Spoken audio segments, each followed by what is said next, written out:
صدر ٹرمپ نے ایک حکم نامے پر دستخط کر کے امریکہ کو 35 غیر وابستہ اداروں اور اقوام متحدہ سے وابستہ 231 اداروں سے الگ کرنے کا فیصلہ کیا ہے۔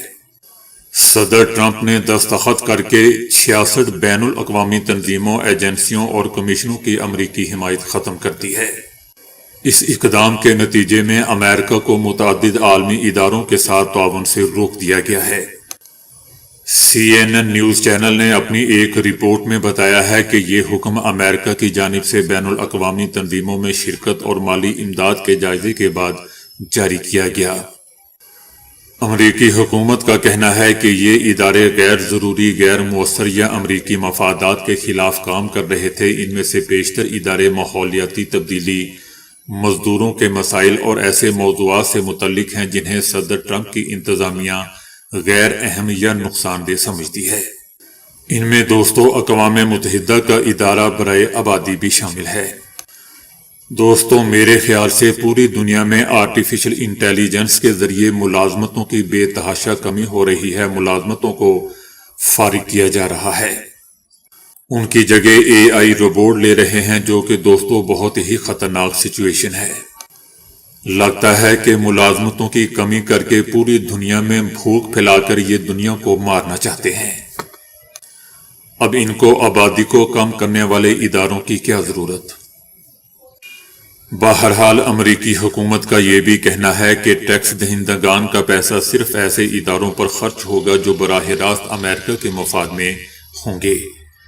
مثلاً وہ تنظیمیں جو چائنا کے مقابلے میں کردار ادا کرتی ہیں۔ اس فیصلے کے عالمی کوششوں پر گہرے اثرات مرتب ہوں گے۔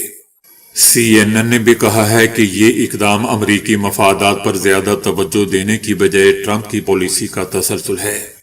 امریکی ماہرین کا یہ بھی خیال ہے کہ یہ پسپائی امریکہ کی یہ پسپائی چائنا جیسے ممالک کو عالمی اداروں میں زیادہ اثر و رسوخ حاصل کرنے کا موقع بھی دے سکتی ہے۔ امریکی ریاست منیسوٹا کی سڑکوں پر ایک امریکی امیگریشن آفیسر نے خاتون کو گولی مار کر مار دیا، جس کے نتیجے میں بڑے پیمانے پر احتجاج شروع ہو گیا اور مقامی رہنماؤں میں غم و غصہ پھیل گیا، جنہوں نے وائٹ ہاؤس کے ان دعووں کو مسترد کر دیا ہے کہ خاتون ایک ڈومیسٹک تقریب کار تھی۔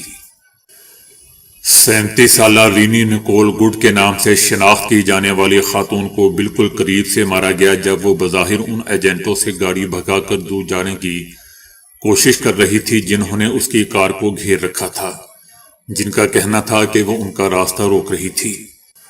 اس واقعے کی فوٹیج میں ایک نقاب پوش امیگریشن اینڈ کسٹمز انفورسمنٹ یعنی ICE ایجنٹ کو اس خاتون کو مارتے ہوئے دکھایا گیا ہے، جس کے بعد گاڑی بے قابو ہو کر کھڑی گاڑیوں سے ٹکرا جاتی ہے، جبکہ خوفزدہ عینی شاہدین وفاقی افسران کو برا بھلا بھی کہہ رہے ہیں۔ صدر ٹرمپ کی انتظامیہ نے فوری طور پر یہ دعویٰ کر دیا کہ خاتون نے ایجنٹوں کو مارنے کی کوشش کی تھی۔ یہ ایک ایسا بھونڈا دعویٰ ہے جسے منیسوٹا کے میئر نے بکواس قرار دے دیا اور ICE پر زور دیا کہ وہ ان کے شہر سے باہر نکل جائیں۔ فائرنگ کے بعد سڑکوں پر ہزاروں مظاہرین نکل آئے، جنہوں نے ایسے بینرز اٹھا رکھے تھے جن پر لکھا تھا کہ ICE ہمارے شہر سے باہر نکل جاؤ۔ مقامی حکام کے اعتراضات کے باوجود ICE کے وفاقی ایجنٹ ٹرمپ انتظامیہ کی تارکین وطن کی ملک بدری کی مہم میں پیش ہیں۔ محکمہ ہوم لینڈ سیکیورٹی نے گزشتہ موسم گرما میں موجود 6000 کے دستے میں 10,000 اضافی ICE ایجنٹوں کو شامل کرنے کے لیے ایک جارحانہ بھرتی مہم شروع کی تھی۔ اس سے یہ تنقید ہو رہی ہے کہ فیلڈ میں آنے والے نئے افسران ناکافی طور پر تربیت یافتہ ہیں۔ محکمہ ہوم لینڈ سیکیورٹی کی سربراہ کرسٹی نوم نے کہا ہے کہ کسی بھی جان کا ضیاع ایک المیہ ہے، لیکن انہوں نے اس واقعے کو داخلی تخریب کاری قرار دیا اور کہا کہ رینی نکول گڈ خاتون پورے دن ICE کا پیچھا کر رہی تھی اور ان کے کاموں میں رکاوٹ ڈال رہی تھی۔ ان کا مزید کہنا تھا کہ پھر اس خاتون نے اپنی گاڑی کو بطور ہتھیار استعمال بھی کیا۔ انہوں نے ہمارے ایجنٹوں کو مارنے کی کوشش کی۔ متاثرہ خاتون نے ہمارے آفیسر کو کچلنے کی کوشش کی تھی، جس نے دفاعی فائر کر دیا۔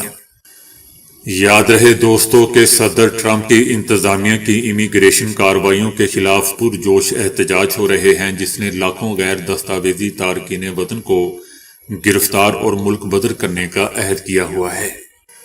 محکمہ ہوم لینڈ سیکیورٹی نے اس تشدد کو ہمارے افسروں پر مسلسل حملوں اور انہیں شیطان بنا کر پیش کرنے کا براہ راست نتیجہ قرار دیا۔ یاد رہے دوستو کہ ستمبر میں بھی شکاگو میں ایک امریکی امیگریشن انفورسمنٹ آفیسر نے ایک غیر قانونی تارکین وطن کو مار دیا تھا، جب وفاقی حکومت نے الزام لگایا تھا کہ اس شخص نے اپنی کار آفیسر پر چڑھا کر حراست میں لیے جانے کے خلاف مزاحمت کی کوشش کی تھی۔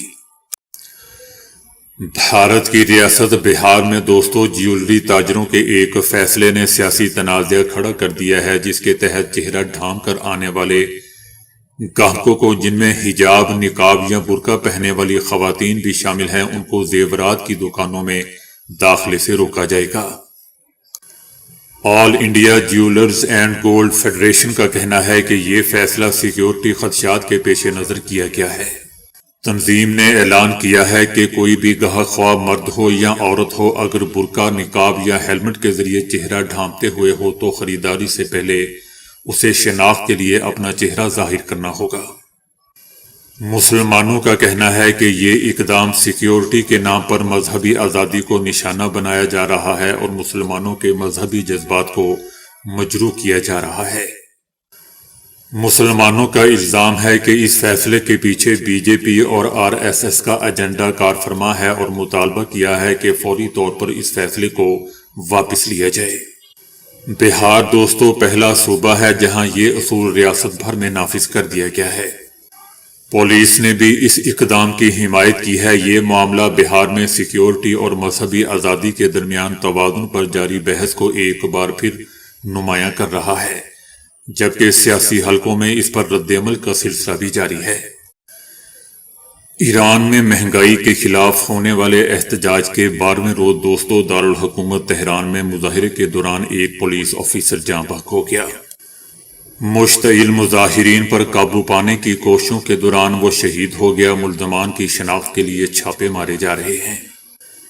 احتجاج کا آغاز 28 دسمبر کو اس وقت ہوا تھا جب تہران کے تاجروں نے بڑھتی ہوئی قیمتوں اور ریال کی قدر میں کمی کے خلاف مظاہرہ کیا، جس کے بعد دیگر شہروں میں بھی مظاہرے شروع ہو گئے۔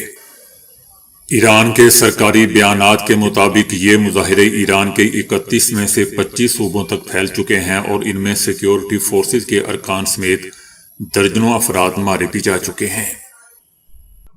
ایران میں 2022 اور 2023 کی ملک گیر ریلیوں کے بعد سب سے سنگین احتجاجی تحریک ہے، جو خواتین کے لیے لباس کے ضابطے کی مبینہ خلاف ورزی پر گرفتار ہونے والی مہیسہ امینی کی دوران حراست موت کے بعد شروع ہوئے تھے۔